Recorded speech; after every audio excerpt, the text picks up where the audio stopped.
Hello, everyone. Today is March 20th, I believe. Yes, it's 21st. Sorry. Today is Monday, March 21st. And I am Dustin Zarni, Democratic Elections Commissioner for Onondaga County, and welcome to this week's edition of Commissioner in a Car. We're going to be talking about Syracuse redistricting this week. And I mentioned this a couple of times on the previous Commissioner in a Cars, but I'm going to focus on the Syracuse Redistricting Commission that is launched its public meetings. The first one was this last Friday, and I want to talk about what's going on with this and why they need your input. Because what's going on with the Syracuse Independent Redistricting Commission is so much different than what's going on with what went on with the county or the state redistricting. They have launched a process that is truly meant to get public input from the public, and then they will then use that public input to draw their maps, as opposed to ignoring the public input and drawing whatever maps you wanted to do anyways, or in the case of the state, ignoring the maps that were drawn and doing your own maps. And that actually is what happened with the county as well. So it is a totally different kind of redistricting. And I got to tell you, I attended the first commission meeting this last Friday. It was at ITC, downtown high school. That is where they're doing all their meetings. They're doing them at the 5 high schools within the city of Syracuse, which all high schools happen to be within the county legislative districts, the city common council districts inside the city of Syracuse. So they're in what's called their public hearing phase. And in their public hearing phase, they are taking comments from people about what they believe their neighborhoods are. And it is a little different because they're not making presentations, they're not really answering questions other than basic process questions, but they're trying to hear from the public first. So they're hearing from you, and they want to know if the current common council district that you live in serves you, whether you know whether the current common council district is that you live in, or whether it serves you or whether it should be changed, or what makes up your neighborhood. Go talking to them. There was a great presentation from John Meyer, who was a chair of the Washington Square area, talking about how the current common council districts and even the current county ledge districts cut his neighborhood in half, that he wants his neighborhood put together, and maybe even with in a different common council district than it is now. These are the kind of things that citizens need to tell this commission so they can make decisions on how they draw their draft maps. There was another gentleman who was talking about the inner city and keeping the inner city together and taking into account the upcoming 81 project, which is going to change drastically the old 15th Ward area of the city of Syracuse. I submitted some testimony, both oral and with maps and in a written form, and I put that on my website at dustinzarni.com, where I gave the commission several different options on how to revamp their districts. The first one is what I call a least change option, which basically keeps the same shapes of the current common council districts and just moves a few EDs around so they're in compliance with the population rules of the New York State, which is a 5% deviation from the top to the bottom. So I did what's called a least change concept, and that is a 4.9% deviation from the top to the bottom. Basically takes the overpopulated first district, puts a lot of that overpopulation in the second common council district along that Court Street area side of Washington Square, and then takes a little bit from the 5th Common Council District and puts it in the 3rd Common Council district, and that brings those districts a little bit more even. But I also offer them 2 other concepts, what I call the quadrant concepts, which change the Common Council districts quite a bit. And I don't really want to go into explaining that, because I do go into pretty good detail on my website. So go to dustinzarny.com. If you look under testimony section, you can read all about it there. But I need to be very clear that my submission, even though I'm an elections commissioner and I consider myself, an avid student of redistricting, I'm only a citizen of the city of Syracuse in this process. I have nothing to do with the actual process itself. That's all in the hands of the 15 Independent Redistricting Commission. And they're the ones that are doing this. They're taking in this data, and they will submit draft maps to the public. So they're going to have these 5 committee hearings. The next one is this Saturday at 7 p.m. at Fowler High School, PLSA at Fowler High School. And I will be there because I'm helping Fair Maps out. We're live streaming these events, but I won't be testifying because I've already testified. I've already given I've already given my 2 cents worth, so to speak. And I feel like other citizens should be talking at these meetings. So please come to these meetings. There will be 5 meetings over the next 6 weeks. As I said, next week is at Fowler. And then later on, they'll be having meetings at Nottingham and Henniger and Corcoran.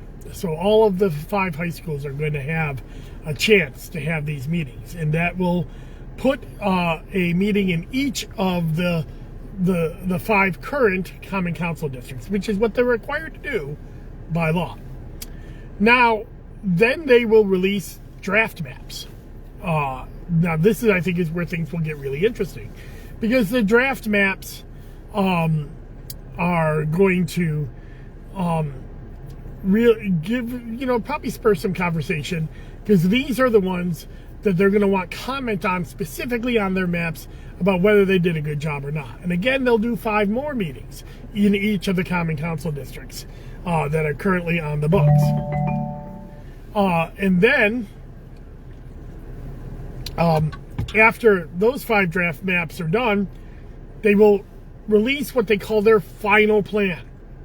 But it's not really a final plan, because they will have 2 more hearings on those plans. And to take public comment on their final plan. And then they can either submit their final plan or change it and then submit it to the Common Council. And then the Common Council will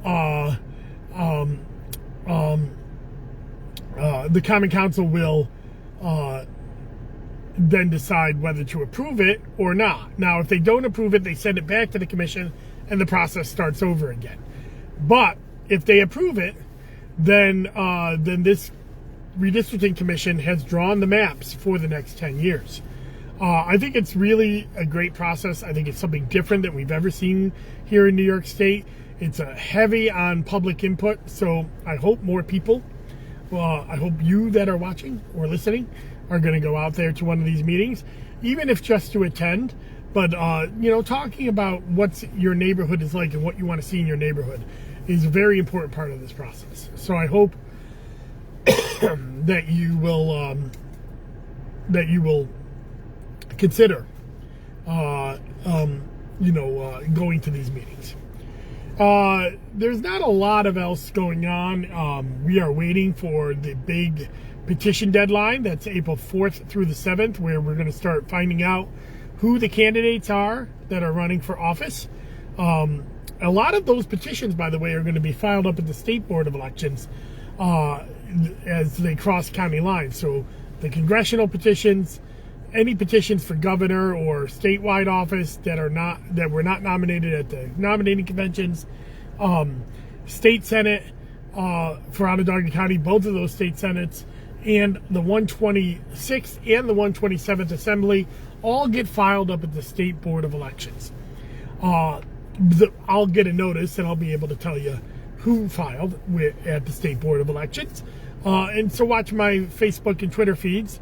And then the 128th and 129th Assembly file at Onondaga County Board of Elections, as well as countywide offices such as sheriff and county court judge file at the Onondaga County Board of Elections. So we'll know where the primaries are after next, I guess, 2 weeks, 2.5 weeks from today. But in the meantime, we've wrapped up the Fayetteville election. I'm really happy with the Fayetteville and Manlius elections in the terms of how we ran them as a Board of Elections. It was a great process. We rolled out our poll prints. We had unusual turnout in Fayetteville, and we're able to handle that. It was really a great job by the crew there. And the Manlius crew did well as well. They had over 260 votes. It wasn't like it was a horrible day over in Manlius. So we really saw, and there were some close races, and we were able to determine the winners, and the winners and the people who didn't win all accepted the results. I was very happy with the candidates as well. Democrats did pretty well, considering they were running on their line for the first time. They won a race in Fayetteville and came very close to the second one. And in Manlius, they came very close as well to winning in a race for a first-time candidate. So we'll have to just see how this is going to go. David is in the comments. You can see David in the comments. He started at the Board of Elections. Well, he started full-time at the Board of Elections that last week, and we had to send him out in the field and help out with the Fayetteville elections because he knew that already, and we needed help out there. And that's what we do at the Board of Elections. When there's an election going on, everybody's working. Coming up later this week on Wednesday, I'll do another Wonky Wednesday. This will be focusing on the Common Council District 1. As I said, I'm focusing on the City of Syracuse for the next 6 weeks to help support the Syracuse Independent Redistricting Commission process of public hearings. We did the City of Syracuse overall last week, and of course I dropped my testimony. So check those out on my website at dustinsarney.com.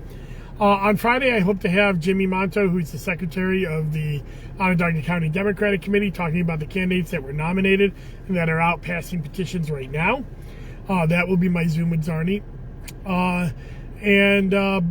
Last week I had a Zoom with Zarni with Joanna Zedis of the Brennan Center of Law. She had a great conversation about the upcoming public campaign finance system that is coming into New York State. So check that out. Again, everything's on my website. Sorry, I'm a little sick. Still getting over a cold, just a regular cold. dustinsarney.com. You can subscribe. If you subscribe, it's free. It will always be free. I never take outside money. I spend not all my money. All the money spent on my website, and all the design is me and me alone. And I do that as a way for those who want to take advantage and learn about election news and all my content. You can go there and find it out. That's all I have. I don't see any questions. I do see that David had put his grocery list in the comments, and that's great. I'm glad he's out getting groceries because we're going to keep him at work and hopefully we'll keep everybody safe as well. But we are looking into getting very busy. Oh, and inspector classes are going on starting in April. So if you want to be an election inspector, call the Board of Elections. You get to talk to David because he's handling the election inspectors, and schedule yourself a class. We sent out letters. If you want to work the primary, you need to schedule a class in April or May to be certified for the primary. So call and schedule your election. Give us a call at 315-435-VOTE.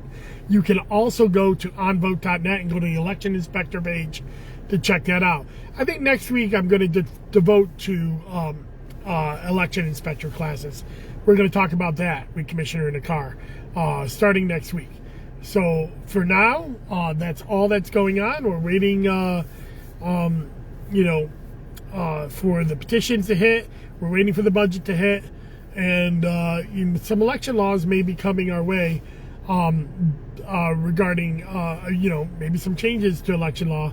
But we're also getting ready to revamp our whole absentee ballot process.